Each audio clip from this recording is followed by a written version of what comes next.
Assalamualaikum warahmatullahi wabarakatuh. Perkenalkan, saya Afdalia Widawati Suyanto dari kelas 11 IPA 2 nomor absen 6. Di sini saya akan mempresentasikan tentang hukum Bernoulli. Materi-materi yang dibahas adalah sejarah hukum Bernoulli, fenomena yang mendasari hukum Bernoulli, persamaan hukum Bernoulli, dan penerapan hukum Bernoulli dalam kehidupan sehari-hari. Yang pertama adalah sejarah hukum Bernoulli. Ditemukan pertama kali oleh Daniel Bernoulli pada 1700 di Swiss. Daniel Bernoulli merupakan seorang matematikawan dan fisikawan yang lahir di Belanda pada tanggal 8 Februari 1700. Daniel Bernoulli mempunyai sebuah keluarga yang hebat dalam bidang matematika. Awalnya, ia dipaksa oleh sang ayah untuk mempelajari bidang lain seperti bidang bisnis dan kedokteran. Berbekal keahliannya dalam matematika, Daniel Bernoulli menemukan cara mengukur tekanan darah. Hal itulah yang mendasari awal mula teori hidrodinamika. Hingga akhirnya ia berkonsentrasi pada pembahasan aplikasi matematika dalam bidang fisika mengenai aliran zat cair dan gas mekanika fluida. Hukum Bernoulli adalah sebuah istilah dalam mekanika fluida yang membahas tentang gerak aliran fluida, zat cair atau zat gas. Hukum Bernoulli berbunyi, jumlah dari tekanan, energi kinetik persatuan volume, dan energi potensial persatuan volume mempunyai nilai yang sama pada setiap titik sepanjang suatu garis lurus. Dari penemuan ini, Bernoulli berhasil menerbitkan sebuah buku berjudul Hidrodinamika pada tahun 1738.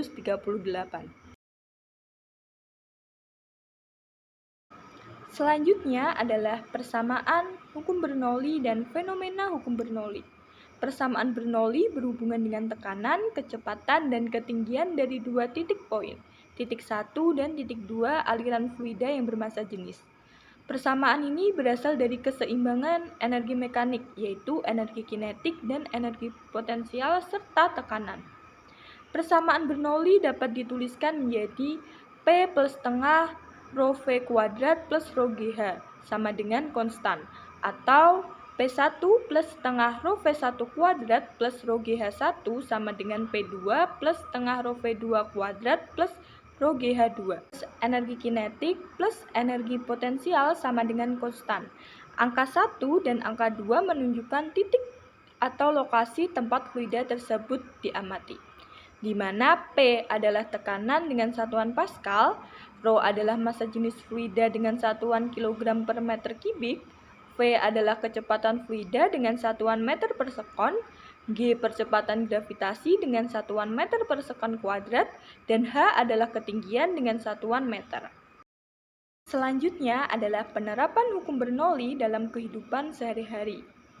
Ada 5 penerapan yang akan saya bahas di sini, yaitu cerobong asap, menekan selang air, alat penyemprot, mengendarai sepeda motor, dan gaya angkat pesawat. Penerapan yang pertama adalah cerobong asap. Cerobong asap yang baik akan tersambung ke ruangan yang tertutup. Karena ruangan itu tertutup, maka tidak ada udara yang berhembus, yang menyebabkan tekanannya menjadi besar, sehingga secara tidak langsung asap akan tertekan, naik ke atas cerobong. Begitu juga pada bagian atas cerobong. Karena bagian atas cerobong didesain terbuka, maka angin di luar bangunan akan meniup bagian atas cerobong, sehingga tekanan udara di sekitarnya menjadi kecil dan asap bisa terbuang keluar. Penerapan yang kedua adalah menekan selang air. Sekarang mari kita angkat selang air, lalu arahkan ke tangan. Setelahnya, letakkan jempol hingga setengah lubangnya tertutupi. Sesuai dengan hukum Bernoulli, dengan membuat luas permukaannya mengecil atau menaruh jempol setengah menutup lubang, tekanan yang dikeluarkan air akan lebih besar. Sehingga semakin kecil luas permukaan suatu benda, maka semakin besar tekanannya. Penerapan yang ketiga adalah alat penyemprot. Alat penyemprot ketika ditekan bagian pumpnya, maka akan berlaku kondisi kecepatan tinggi dan tekanan rendah pada bagian tabung berisi cairan racun tersebut, sehingga mendorong cairan di dalamnya untuk naik dan keluar dari alat penyemprot.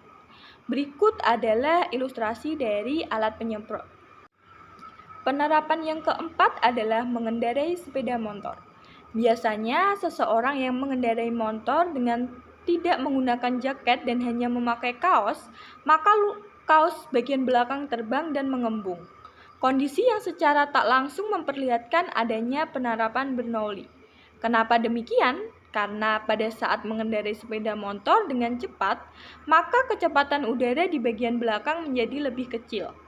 Tekanan udara yang muncul di belakang tubuh akan menjadi lebih besar. Karena perbedaan tekanan udara inilah yang akhirnya membuat tekanan udara mendorong baju ke belakang, hingga terbang dan mengembung tak karuan. Penerapan yang terakhir adalah gaya angkat pesawat. Ketika pesawat meluncur untuk bersiap lepas landas di landasan pacuan, maka tekanan pada sisi atas badan pesawat tersebut akan lebih kecil daripada bagian bawah badan pesawat. Sebaliknya, kecepatan di bagian atas badan pesawat lebih tinggi daripada di bagian bawahnya. Berikut disertai ilustrasi gaya angkat pesawat. Sekian pembahasan mengenai hukum Bernoulli yang bisa saya sampaikan di video kali ini. Semoga bermanfaat untuk kita semua. Dan mohon maaf jika ada kesalahan dalam penyampaian materi. Wassalamualaikum warahmatullahi wabarakatuh.